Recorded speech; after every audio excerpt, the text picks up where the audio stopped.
দর্শক, এই মুহূর্তে রাজধানীর বাড্ডা এলাকায় কিন্তু জুলাই ঐক্যের যে মিছিল ছিল ইন্ডিয়ান হাই কমিশনের অভিমুখে, সেই মিছিল কিন্তু পুলিশের পক্ষ থেকে আটকে দেওয়া হয়েছে। আমরা দেখতে পাচ্ছি জুলাই ঐক্যের যে সকল নেতাকর্মী রয়েছেন তারা কিন্তু স্লোগান দিচ্ছেন। অপরদিকে পুলিশের যে সার্বিক নিরাপত্তা পরিস্থিতি সেটিও কিন্তু আসলে জোরদার করা হয়েছে। ইতিমধ্যে বিপুল সংখ্যক পুলিশের সদস্য আমরা এখানে লক্ষ্য করছি।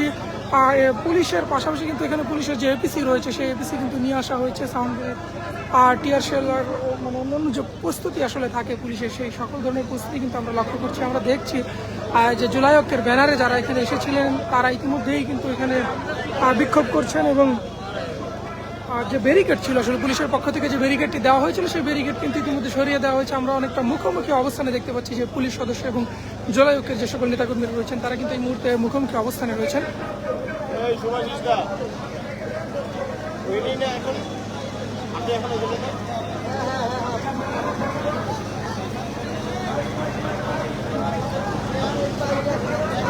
একাধিক দাবি নিয়ে কিন্তু আজকে এই জুলাই ঐক্যের ব্যানারে একটি মিছিল শুরু হয়। আমরা দেখেছি রাজধানীর রামপুরা ব্রিজ এলাকা থেকে এই মিছিলটি শুরু হওয়ার পরই কিন্তু আসলে মিছিলে ধীরে ধীরে লোক বাড়তে থাকে। এই মুহূর্তে বাড্ডা এলাকায় কিন্তু মিছিলটি অবস্থান করছে এবং পুলিশ সদস্যরা এখানে বিপুল সংখ্যক পুলিশ সদস্যদের উপস্থিতি দেখতে পাচ্ছি।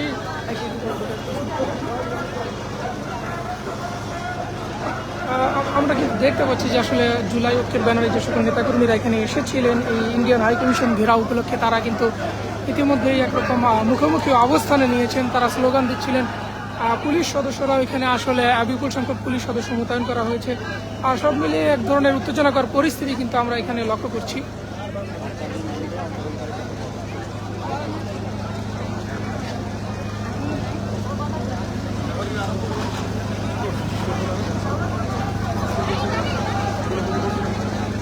মূলত ফ্যাসিস্ট শাসনের সহ সকল খুনিদের দেশে ফিরিয়ে দেওয়া, ভারতীয় প্রক্সি রাজনৈতিক দল, মিডিয়া লীগ, সরকারি কর্মকর্তাদের অব্যাহত ষড়যন্ত্র, এই ঘটনাগুলোকে প্রতিবাদেই আজকে জুলাই ঐক্যের পক্ষ থেকে একটি মিছিল ইন্ডিয়ান হাই কমিশন যেটি রয়েছে আসলে বাড়িধারায়, সেই হাই কমিশন বরাবর কিন্তু মিছিলটি শুরু হয়েছিল বেলা 3টা নাগাদ রামপুরা ব্রিজ এলাকা থেকে। এরপর আমরা দেখেছি যে রামপুরা ব্রিজ থেকে শুরু হয় মিছিল বাড্ডা লিঙ্ক রোড এলাকায় পৌঁছানোর পর এখানে পুলিশ সদস্য যারা রয়েছেন তারা কিন্তু একটি ব্যারিকেড সৃষ্টি করেন। সেই ব্যারিকেডেই কিন্তু এখন পর্যন্ত জুলাই ঐক্যের যে সকল নেতাকর্মীরা এখানে এসেছিলেন তারা এই ব্যারিকেডের এখানেই দাঁড়িয়ে রয়েছেন। আমরা ডাকসুর নেতৃবৃন্দকে আসলে এখানে দেখতে পাচ্ছি যে ডাকসুর সমাজসেবা সম্পাদক এবি জুবায়ের এবং মোসাদ্দেক আলী ইবনে মোহাম্মদ কিন্তু এখানে এসেছেন। এর পাশাপাশি জুলাই ঐক্যের যারা আরও অন্যান্য নেতৃবৃন্দ ছিলেন তারাও কিন্তু এখানে সামিল হয়েছেন। প্রথমত রামপুরা ব্রিজ এলাকা থেকে যখন মিছিলটি শুরু হয় তখন কিন্তু আমরা দেখেছি যে ধীরে ধীরে রাস্তা থেকে আরও কিছু লোকজন আসলে এখানে যুক্ত হয়েছেন। সব মিলেই এখন পুলিশ এবং জুলাই ঐক্যের যে সকল নেতাকর্মীরা রয়েছেন তাদের মধ্যে এক ধরনের আমরা উত্তেজনা বিরাজ করছে এখানে বলা যায়।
মূলত ফ্যাসিস্ট খুনি হাসিনা এবং তাদের যারা দোসর বাংলাদেশ থেকে ইন্ডিয়ায় পালিয়ে গিয়েছেন, সাম্প্রতিক সময়ে আমরা যে দেখেছি হাদির উপর হামলার ঘটনা ঘটেছে এবং ঘটনার পরবর্তী সময়ে ঘটনায় অভিযুক্ত যারা ছিলেন তারা ভারতবর্ষে পালিয়ে গেছে, এরকম একটি কথা কিন্তু আসলে বাংলাদেশে রয়েছে। এই নানান কারণকে কেন্দ্র করে এবং বিগত সময়ের যে মিডিয়া এস্টাবলিশমেন্ট সেটিকে আসলে তারা ফ্যাসিস্ট এর দোষর আখ্যা দিয়ে কিন্তু এই জুলাই ঐক্যের ব্যানারে একটি মিছিল আয়োজন করা হয়। সেই মিছিলটি আসলে ইন্ডিয়ান হাই কমিশন বরাবর যাওয়ার কথা ছিল। যদিও আমরা এই মুহূর্তে দেখতে পাচ্ছি যে মধ্যবাড্ডা অতিক্রান্ত হওয়ার পর কিন্তু এই গুলশানের যে লিংক রোড এলাকা রয়েছে সেই লিংক রোড এলাকায় কিন্তু পুলিশের পক্ষ থেকে একটি ব্যারিকেডের সৃষ্টি করা হয় প্রথমত। আর সেই ব্যারিকেড আসলে এই জুলাই ঐক্যের যারা নেতাকর্মী ছিলেন তারা কিন্তু ভেঙে ফেলেছেন এবং এই মুহূর্তে পুলিশ এবং জুলাই ঐক্যের যে সকল নেতাকর্মীরা রয়েছেন তারা কিন্তু এক ধরনের মুখোমুখি অবস্থান আমরা লক্ষ্য করছি এখানে। এখানে ডাকসুর যে সহসম্পাদক রয়েছেন এবি জুবায়ের এসেছেন এবং আমরা দেখছি যে আসলে পুলিশের সাথে যে উত্তেজনা সেটি প্রশমনের চেষ্টা কিন্তু চলমান রয়েছে, পুলিশ সদস্যরা এখানে রয়েছেন। সব মিলিয়ে এখানকার পরিস্থিতি বলা যায় কিছুটা উত্তেজনাকর।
তাহলে কিন্তু এই বাংলার মুক্তি ঠিক করবে সেটা তো ধারণাও নাই। মনে করে থাকো বাকি শহরের মতো কথা বলবো না, যারা ঠিক বলবে না, এই যুগে মানুষ দেবে না। আপনারা কি দিবেন?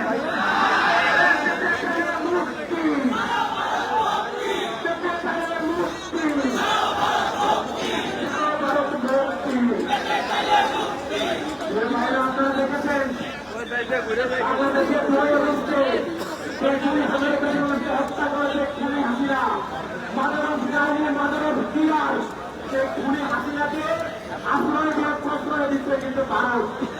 শুধুমাত্র হাসিনা না, হাসিনার যন্ত্রের অপরাধী আছে, সবাইকে আশ্রয় প্রশ্রয় দিচ্ছে। কোন স্বাধীন বর্তমানে আধুনিক বিশ্বে এমন কোন দেশ নাই যারা শিক্ষিত গণহত্যাকে খুনিকে আশ্রয় পায়, সেটা কিনা ভারত করতেছে। এই খুনিদেরকে খুনিদের আশ্রয়কে বলা হয়, ইন্ডিয়াকে যেমন হয় মধ্যপ্রাচ্যের পিছপড়া, তেমনি ভারতকে বলা হয় এশিয়ার বাংলাদেশের পিছপড়া। আমাদের দুর্ভাগ্য যে আমাদের পাখিরা পিছপড়া অবস্থান করছে, সেজন্য আমাদেরকে সবসময় তৈরি থাকতে হবে। কেন আমাদের অনেকে বলে যে সাবধান থাকো, সাবধান থাকো, সাবধান দূরে থাকো, আমাদের সাবধানটা বিরক্ত হচ্ছে। সেই সাপ আমাদেরকে সবল করতে পারে, সেই সাপের বিশ্বাস ভেঙে দেওয়া। ভাইরা আপনারা জানেন আমাদের উপদেষ্টা আছে তৌহিদুর রহমান প্রকাশ উপদেষ্টা, আজকে হয়ে গিয়েছে এখন খুলে মামলায় আমরা দেখতে পাচ্ছি না এগুলো ড্রাইভার পর্যন্ত জাহাঙ্গীর দেশের খবরে এখনো ওখানে ঘুরে বেড়াচ্ছে অন্তর হয় নাই এখনো খুন জমিতে হয়েছে আমার ভাই হাজিকে হত্যার চেষ্টা করা হয়েছে কিন্তু এখনো পর্যন্ত এই কায়াবার উপদেষ্টা এই সুশীল করে একটা অপরাধের চেষ্টা করতে পারে নাই। আমরা এটা বিচার করে বলতে চাই শুনে রাখো ইন্টারিম তোমাদেরকে তোমাদের ভূষণ দেখানোর জন্য 2000 মাত্র বসানো হয় নাই।